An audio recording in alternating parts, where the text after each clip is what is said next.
आर्यन खान और आप देखते हैं मेरा YouTube channel Aryan thoughts. Personal life आपकी जिंदगी का वॉइस आता है जिसे बोल पाना शायद ही आपके लिए मुमकिन होता है। आज मैं आपसे एक ऐसा किस्सा शेयर करूंगा कि मेरी हॉस्टल में एंट्री कैसे हुई। मैट्रिक का एग्जाम देते ही मैं आपने खुद के साथ ये प्लान करा था किसी अच्छे कॉलेज में जाएंगे जहाँ पे फुल मस्ती, इंजॉयमेंट और माहौल होएगा। लेकिन जो आप सोचते हो वैसा होता नहीं है, जो होता है वो आपने सोचा नहीं होता। फाइनली ये सब कुछ सोचते सोचते रिजल्ट का दिन आ गया और मैं अपने दोस्त के साथ रिजल्ट देखने के लिए चला गया। चेक कर, नीचे से चेक कर। तेरा है यार लास्ट, और तेरा सेकंड लास्ट। अभी मैं अपना रिजल्ट देके वापस घर आ रहा था कि मेरे घर आने से पहले हमारी फैमिली एंकर हमारे घर में मौजूद थे, जिनके हाथ में प्रोस्पेक्टस था। उन्होंने ये डिसाइड कर लिया था कि मैं कौन से कॉलेज में जाने वाला हूँ।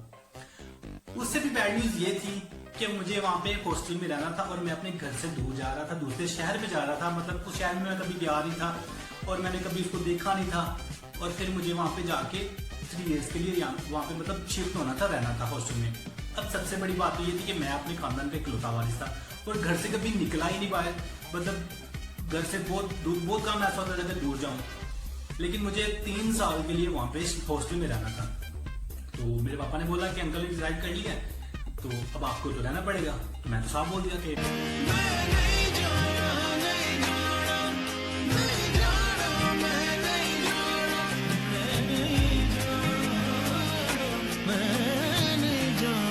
तब पापा ने मेरे से पूछा, तेरे पास कोई और रास्ता है? तो मैंने बोला हाँ। तो उन्होंने बोला क्या? तो मैंने बोला ऐसी मशीन लगाऊंगा, इस साइड से आलू घुसेगा, उस साइड से सोना निकलेगा।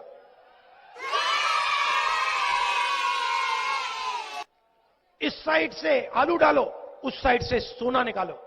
इतना पैसा बनेगा आपको पता नहीं होगा क्या करना है। तब पापा ने मुझे पास बुलाया और फिर मेरे से काफी ज्यादा लाड किया। 50 बार बोल रहे हैं, पढ़ने निकले वाले छात्रों को राजनीति से दूर रहना चाहिए। अबे पढ़ाई लिखाई में ध्यान लगाओ, IAS बनो और देश को संभालो। लेकिन इतना लाड प्यार करने के बाद पापा ने मुझे दोबारा पूछा, हाँ जाना है? तो मैं तो साफ बोल दिया। फिर मैं नहीं जाऊंगा। दोबारा से ना बोलने की देर थी कि घर में पूरी की पूरी हालत ये वाली हो गई।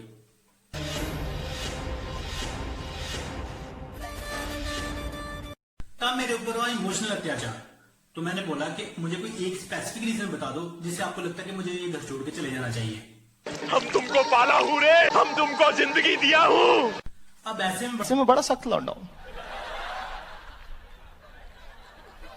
लेकिन यार यहाँ में पिघल गया। फिर अंकल ने मुझे अपने पास बुलाया, पास बिठा के हॉस्टल के बारे में बड़ी बड़ी छोड़ी कि हॉस्टल ऐसा है वैसा है। तो मैंने कहा ठीक है यार, अगर ऐसा है तो चले जाते हैं, इसमें क्या है, देखते हैं। तब मैंने अपनी शाही हैसियत छोड़ी और हॉस्टल भी निकल पड़ा।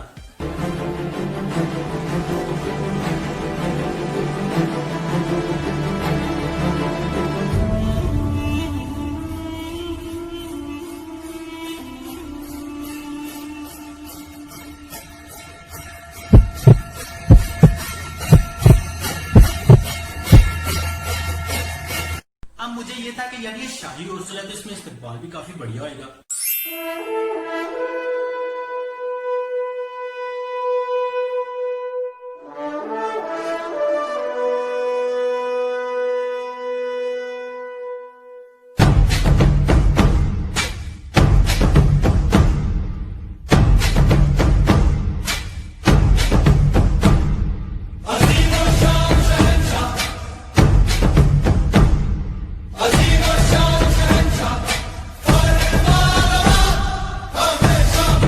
वहां पे पहुंचा तो उसकी हालत कुछ ऐसे थी।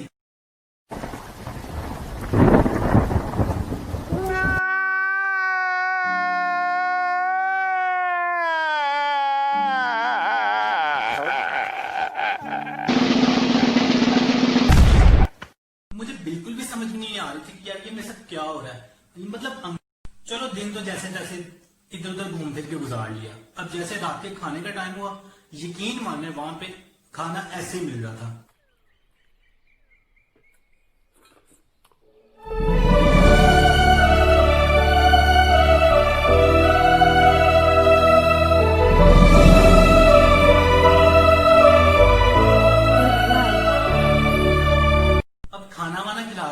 कमरे में बंद कर दिया गया। कमरे में मैं अकेला नहीं था, मेरे साथ 13 और लड़के थे और मतलब हम सब एक दूसरे को जानते नहीं थे, पहली दफा मिल रहे थे। मुझे तो बिल्कुल ऐसी फीलिंग आ रही थी कि मुझे नींद न आए, नींद न आए, नींद न आए। हालत क्या है कैसे तुझे बताऊं मैं, करवट बदल बदल के रात बिताऊं मैं। और मैंने खिड़की से बाहर जाने की कोशिश की, लेकिन अरे भगवान से डरो, जिंदा आदमी को यहाँ बंद कर दिया। अरे कोई है? और गुंगे द्वारा हो गया क्या सब? और निकालो, निकालो मुझे यहाँ से, निकालो मुझे यहाँ से। निकालिए क्या? लेकिन हम पूरी तरह से अंदर लॉक थे। अब जैसे जैसे मैंने रात गुजारी, सुबह होते ही हमें बाहर निकाला गया। नाश्ते के लिए हमें फिर से स्ट्रगल करना थी। तो सुबह सुबह मेरे घर से कॉल आई, हाँ जी कैसा चल रहा है फिर? तो मैंने तो उनको बता दिया हॉस्टल जैसा है वैसा नहीं है। अब मैं बताऊंगा, मैं बताना चाहता हूँ। यहाँ पर गलत हरकत होती है हमारे हॉस्टल में, मारते हैं हमको ये। उसके बाद थोड़ा सा हम लोग इधर उधर घूमे और हमें पता चला कि इमरजेंसी हमें घर 2 दिन के लिए भेजा जा रहा है। यकीन माने हम इतनी स्पीड से तैयार हुए और घर के लिए निकल गए। घर पहुंचने पर मैंने अपने अंकल को खुद कॉल की, मैं जरा घर आयो। जैसे वो घर में आए, अस्सलाम वालेकुम। अरे कैसे हैं अंकल जी? आइए आइए, आपका काफी देर से इंतजार हो रहा था। अरे क्या कर रहे हैं, नीचे क्यों बैठे हैं, यहाँ ऊपर आइए, जरा हमें भी अपना मुखड़ा करीब से देखने का मौका दीजिए। हाँ तो अंकल जी, अब बताइए, वो जो आपने बड़ी बड़ी बातें करके हमें घर से बाहर निकाला है, वो सारी बातें जो हॉस्टल के बारे में आपने की हैं, क्या वो सच है? जी ठीक है। अब तो सच बोल दे के, नहीं तो तुमको मार के वहां पे गाड़ देंगे हम। गलती हुई मालिक हमसे, बहुत बड़ी गलती हुई हमसे। गलती हो गई है? मेरी अंकल के साथ मुलाकात काफी सक्सेसफुल रही, लेकिन मैंने अपने दोस्तों की बाहर खड़ा रखा। मैंने कहा जैसे अंकल बाहर निकले,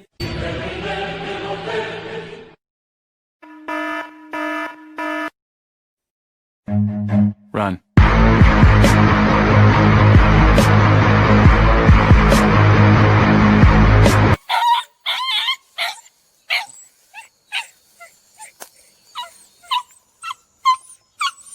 पापा जब घर में आए तो मैंने उनको बोला कि पापा हम कुछ भी कर लेंगे, लेकिन हमें वापस हॉस्टल नहीं जाना। तो पापा ने बोला बेटा तुमसे ना हो पाएगा, हमें तुम्हारे लक्षण बिल्कुल ठीक नहीं लग रहा है, तुमसे ना हो पाएगा।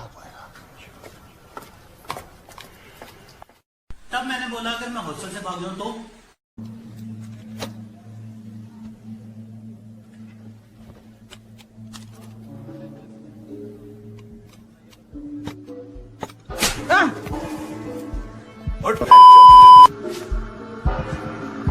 गलत कचहरी है ये, मजाक बना रखा है। मादर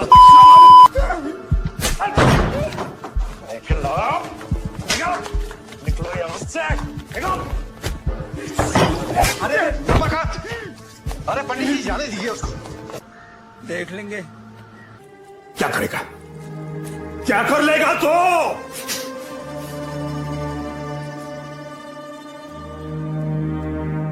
फिर थप्पड़ खाने आ जाऊंगा आपके घर। नमस्ते। सो मैं फिर से वापस हॉस्टल में आ गया। अब मुझे पता था कि जीना यहाँ मरना यहाँ, इसके सिवा जाना कहाँ। जी चाहे जब हमको आवाज दो, हम हैं यहीं, हम थे जहाँ अपने यहीं, दोनों जहाँ इनके सिवा जाना कहाँ। गाइस ये थी मेरी हॉस्टल में एंट्री की स्टोरी। हॉस्टल में ऐसा क्या हुआ, मैं कैसे वहां पे रहा, वो मैं अपनी नेक्स्ट वीडियोस में बताऊंगा। अगर आपको ये वीडियो पसंद आई है तो इसको करिए लाइक शेयर, इस वीडियो पे कीजिए अच्छे अच्छे कमेंट्स और साथ ही साथ मेरे चैनल को कर दीजिए सब्सक्राइब। तो सब्सक्राइब सब्सक्राइब सब्सक्राइब। अच्छी बात बोली, आपको अच्छी लगी तो ऐसे थोड़ा मार दीजिए हाथ आप, थोड़ा सा मार दीजिए, एक बार मार दीजिए।